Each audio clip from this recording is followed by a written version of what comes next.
The man's filthy hand clamped over Officer Daniels's mouth, his voice low and ragged as he whispered urgently, "Don't talk, just listen."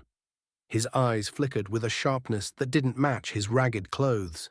She froze, every instinct telling her to fight back, but something in his trembling voice made her pause. He wasn't threatening, he was warning. Around them, the city pulsed with life. People rushed past, cars honked, neon lights buzzed, and yet no one noticed the strange pair standing frozen on the corner. Daniels tried to steady her breath, eyes narrowing as she followed the man's fearful gaze across the street. That's when she saw it. The white van parked crooked near a bus stop, its side door cracked open just enough to reveal shadows moving inside. For a second she thought she was imagining it, but then the glint of duct tape, coils of rope, and even a syringe confirmed the nightmare. Her pulse raced. Traffickers, predators. She could almost feel the danger slithering across the street. Before she could speak, the man slowly pulled his hand away, his voice breaking as he explained in hushed tones that the van had circled this block for nights. From the pile of cardboard where he slept, he had watched them stalk women after dark. He had tried once to intervene, and they had beaten him nearly to death. No one had believed him, no one had listened. Daniel's training told her to grab her radio, call it in. But the van sat so close, and any sudden movement could alert the men inside. If they fled now, there might never be another chance. Her jaw tightened. "What do we do?" she whispered. The man's eyes shone with determination as he told her they had to wait and bait them. For the first time she truly saw him, not as a ragged vagrant, but as a man carrying unbearable weight alone, unseen and ignored. The minutes dragged like hours. Then it happened. A young woman in heels came around the corner, clutching her purse, completely unaware of the danger. The van's door creaked wider. A man leaned out, ready to grab her. Before Daniels could even raise her weapon, the homeless man lunged forward. His scream tore through the street as he hurled a brick straight at the van's windshield. The crack of shattering glass sent alarms shrieking. The traffickers cursed and turned their fury on him, rushing out in rage. In that split second, Daniels sprang into action. Gun drawn, voice booming with authority, she commanded them to the ground. The startled pedestrians froze, then whipped out phones, recording as chaos erupted. The men tried to run, but the blare of sirens closed in fast. Backup cruisers screeched around the corner, boxing in the van. Within moments, the suspects were on the ground in cuffs, their tools of terror scattered on the pavement. The young woman they had targeted trembled in shock, tears streaming down her cheeks as she was guided to safety.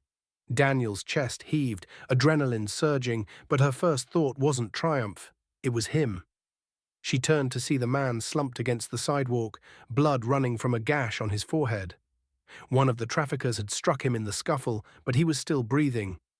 Still conscious, eyes weak yet steady. "You saved her," Daniels whispered, kneeling beside him, her voice cracking with emotion. "You saved me too." His lips curled into a faint, tired smile. "Nobody listens to people like me," he murmured, "but you did. That's why it worked." Paramedics rushed in, lifting him onto a stretcher. For once, the crowd that had ignored him every day didn't look away. They clapped, some even cheered, phones capturing the man who had lived invisible on the streets but had just unmasked a nightmare hiding in plain sight. He wasn't a nuisance, he was a hero. Days later, Daniels visited him at the hospital. She brought a clean blanket and hot coffee, a small token for someone who had risked everything. Sitting by his bed, she finally asked why. Why would a man beaten down by life throw himself into danger for a stranger? His answer was quiet, almost a whisper, but it hit her harder than any bullet could. "Because once," he said, staring at the ceiling, "no one risked theirs for me. I can't let that happen to anyone else." Tears stung Daniel's eyes. The world saw a homeless man. She saw a guardian, scarred yet unbroken, carrying a duty no badge could give. In the days that followed, the headlines blazed, "Homeless man helps police foil human trafficking attempt." But beyond the sensational news story was a deeper truth, that heroes often come from the most unexpected places, and wisdom often hides behind faces we refuse to see. From that day on, Daniels made herself a promise.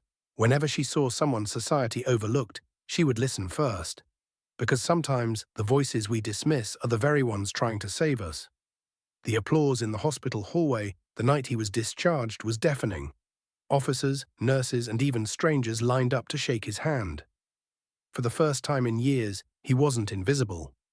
He stood tall, not as a man society pitied, but as a man it respected. And Daniels stood right beside him, proud that she had listened, proud that she had believed. Never judge someone by appearances.